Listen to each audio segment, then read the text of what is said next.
Shalom, salam berkat dari kami untuk pendengar sekalian. Saat ini pendengar akan diberkati dengan program Hari Ini Harinya Tuhan bagian yang ke-8. Sebuah program rohani tentang doktrin Alkitab yang menolong kita untuk semakin tertanam dalam kebenaran firman dan bertumbuh dalam kemuliaan. Bersama hambanya, Pendeta Gilbert Lumwendong, STH. Banyak orang merasa doktrin Alkitab sebagai sesuatu yang membingungkan. Tetapi tahukah saudara bahwa doktrin Alkitab intinya adalah memahami Alkitab dengan benar, dengan pemahaman yang sistematis, sehingga kita terus dapat tertanam di dalam kebenaran firman, sehingga kita terus bertumbuh di dalam kemuliaan Allah.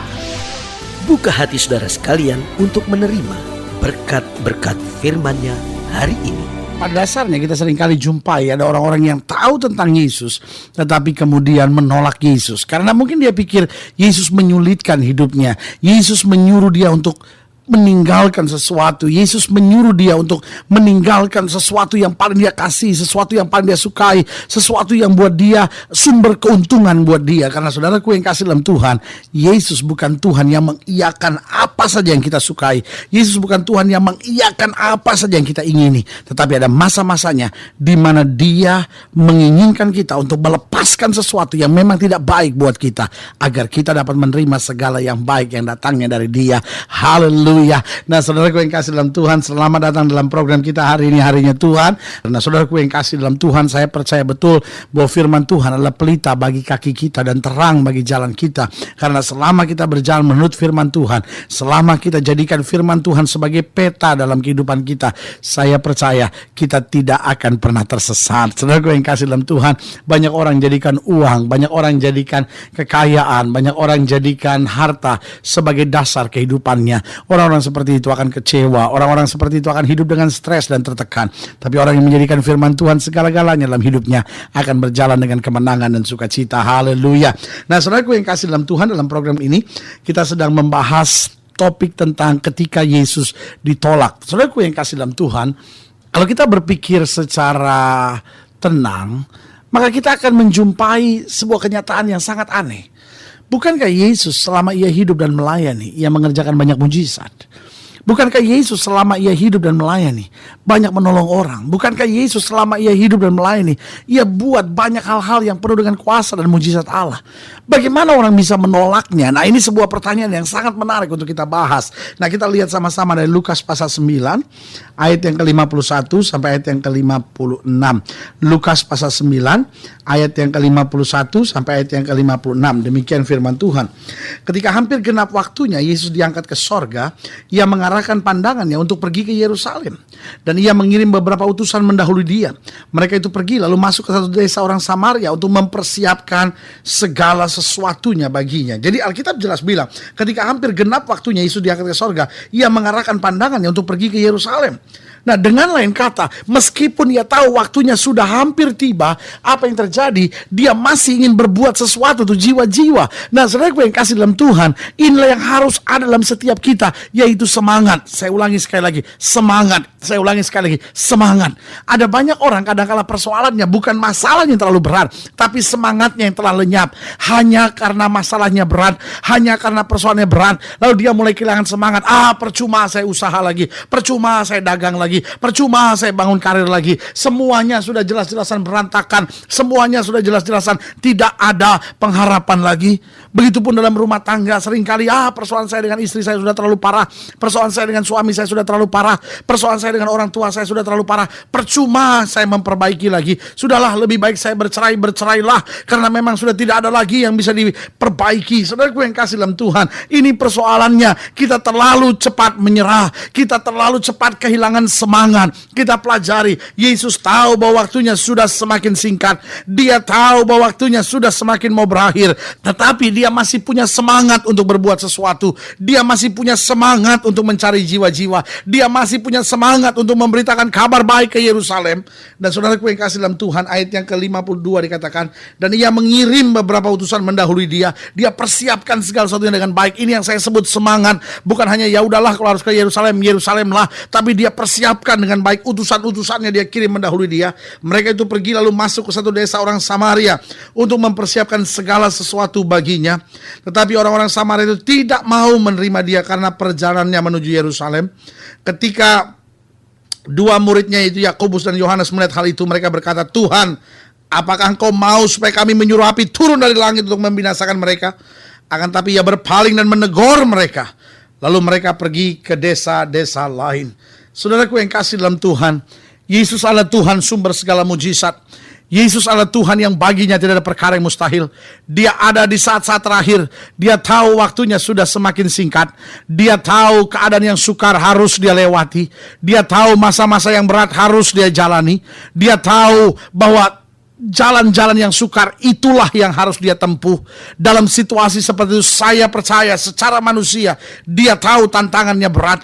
Tiba-tiba ketika di tengah tantangan yang berat, semangat untuk menginjilnya masih tetap ada. Tiba-tiba dia dengar kabar yang sangat tidak menyenangkan. Kabar itu adalah engkau ditolak di Samaria.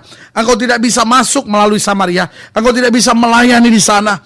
Kenapa? Karena engkau mau menuju ke Yerusalem. Bukankah orang-orang Samaria tidak bersahabat dengan orang-orang Yahudi di Yerusalem? Sehingga kamu tidak boleh, kalau kamu mau ke Samaria, Samaria saja. Jangan sampai ke Yerusalem. Tapi saudaraku yang kekasih dalam Tuhan, Yesus ditolak seperti ini. Bukan dia marah, kita tahu bahwa orang biasa dalam saat-saat yang sukar, saat-saat yang berat yang harus dihadapi, biasanya menjadi orang yang cenderung gampang marah, menjadi orang yang cenderung gampang tersinggung. Kenapa dia tidak mau menerima saya? Dan saudaraku yang kasih dalam Tuhan, saya bersyukur Yesus saya bukan Allah yang emosional, yang mengarahkan setiap masalahnya hanya dengan amarah dan kebencian, yang coba menyelesaikan setiap masalahnya dengan kekerasan. Tetapi saudaraku yang kasih dalam Tuhan, justru ketika murid-murid yang sudah tegang ini mulai memberikan solusi yang sangat tidak rohani, mereka berkata, "Apa Tuhan? Apakah Engkau mau supaya kami menyuruh api turun dari langit untuk membinasakan mereka?" Bukankah seringkali itu yang ada dalam pikiran kita? Kalau ada orang menghambat jalan kita, ada orang yang menghambat rencana-rencana kita, ada orang yang menghambat kemauan-kemauan kita, yang ada dalam pikiran kita, "Aku akan panggil api turun untuk menghancurkan dia." Oh Tuhan, balas dia Tuhan, hancurkan dia. Seringkali pikiran kita begitu jahat, pikiran kita begitu negatif, pikiran kita begitu keras, saudara-saudara.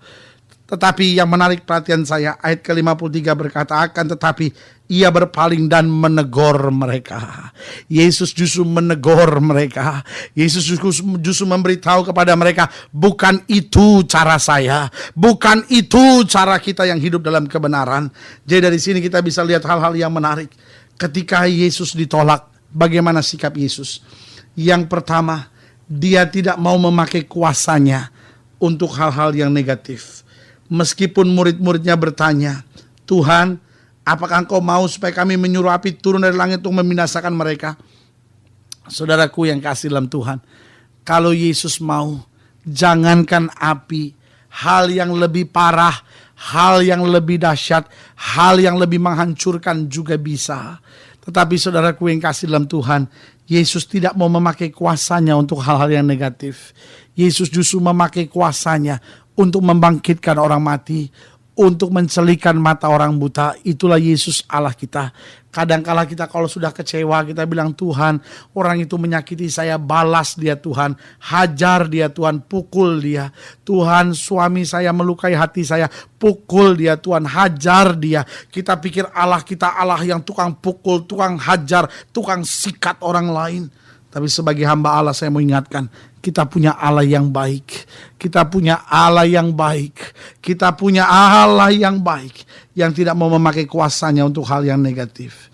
Yang kedua, ketika Yesus ditolak, perhatikan ayat yang ke-53, "Akan tetapi ia berpaling dan menegur mereka." Saya percaya Yesus tidak menegur sambil memaki-maki mereka. Saya percaya Yesus berpaling dan kemudian menegur mereka dengan manis, dengan lembut, dengan tenang, untuk membuka, menyingkapkan pikiran mereka. Kalau orang menolak kita, tidak perlu kita emosi, tidak perlu kita membalas yang jahat dengan yang jahat. Saya percaya pelajaran-pelajaran yang indah pasti Yesus sampaikan di situ. Berarti hal yang kedua, apa reaksi Yesus ketika orang menolak Yesus? Dia tetap tenang menghadapi situasi tersebut. Dia tetap jaga diri, dia kuasai emosinya. Saudaraku yang kasih dalam Tuhan, dunia hari-hari ini penuh dengan orang-orang yang emosional. Dunia hari-hari ini penuh dengan orang-orang yang tidak bisa mengendalikan emosinya. Dunia hari-hari ini penuh dengan orang-orang yang meledak-ledak. Itu sebabnya tingkat perceraian semakin tinggi, tingkat kehancuran rumah tangga semakin tinggi. Kenapa? Karena manusia hari-hari ini susah mengendalikan emosinya. Manusia susah mengendalikan dirinya. Manusia hari-hari ini hidup dengan amarah, hidup dengan kebencian, hidup dengan kekerasan. Tetapi sebagai hamba Allah, kembali saya mau ingatkan buat saudara, belajarlah dari Yesus. Ketika dia ditolak, ketika dia dihambat, apa yang terjadi? Yang pertama, dia tetap tidak mau pakai kuasanya untuk hal-hal yang negatif. Dia tetap tenang. Artinya dia tidak pakai segala cara hanya untuk membalas sakit hatinya. Saudaraku yang kasih dalam Tuhan, kadang-kala orang menyakiti hati saudara, tetapi kuasai diri. Ingat, kita masih punya Tuhan yang adil, yang akan mengerjakan segala sesuatunya dengan adil.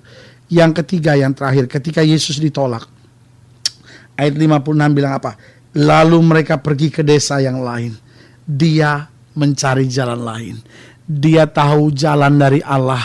Jika tertutup pasti ada rencana yang lebih indah.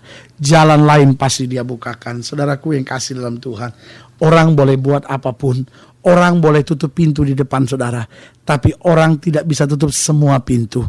Kenapa? Karena pintu dari Tuhan pasti tetap terbuka. Itu sebabnya sebagai hamba Allah, kembali saya mau ingatkan buat saudara, mungkin ada hal-hal tertentu dalam hidup saudara yang sepertinya saudara terhambat, sepertinya saudara merasa tertolak, sepertinya saudara merasa disakiti. Sebagai hamba Allah, kembali saya mau ingatkan buat saudara, orang boleh coba tutup pintu di depan saudara, tapi orang tidak bisa menutup setiap pintu. Kenapa? Karena Tuhan kita tetap adalah Allah yang menyediakan pintu yang terbaik buat kita. Haleluya. Kalau saudara ingin dilayani lebih jauh, hubungi kami melalui telepon, hubungi kami melalui surat, kunjungi website kami, karena kami ada untuk membawa Bapak Ibu saudara senantiasa lebih dekat dengan Tuhan, mengalami kasih kuasa mujizat yang luar biasa. Haleluya. Dan secara khusus juga melalui program ini saya mau berdoa buat setiap saudara yang sakit, setiap saudara yang berbeban berat, setiap saudara yang sedang menghadapi masa-masa yang sukar, bahkan setiap saudara yang sedang merasa dihambat, sedang merasa tertolak. Karena saya percaya bahwa bagi Allah tidak ada perkara yang mustahil. Saudara-saudara ingin didoakan secara khusus, boleh taruh tangan kanan saudara di dada. Kita doa. Bapa, dalam nama Yesus kami percaya Allah yang kami sembah adalah Allah yang maha kuasa. Baginya tidak ada perkara yang mustahil. Hamba doa buat yang sakit, hamba doa buat yang berbeban berat, hamba doa buat mereka yang sedang ada masa-masa yang sukar. Hamba berdoa di dalam nama Yesus, Tuhan jamah, Tuhan pulihkan, Tuhan kerjakan mujizat, Tuhan bangkitkan iman. Bahkan mereka yang sedang merasa hambatan-hambatan terjadi, kuatkan iman mereka sehingga mereka bangkit dan melihat kemuliaan Tuhan yang luar biasa. Terima kasih Bapa, tidak pernah Engkau gagal karena Engkau menyediakan segala sesuatu tepat pada waktunya. Di dalam nama Yesus kami berdoa. Haleluya.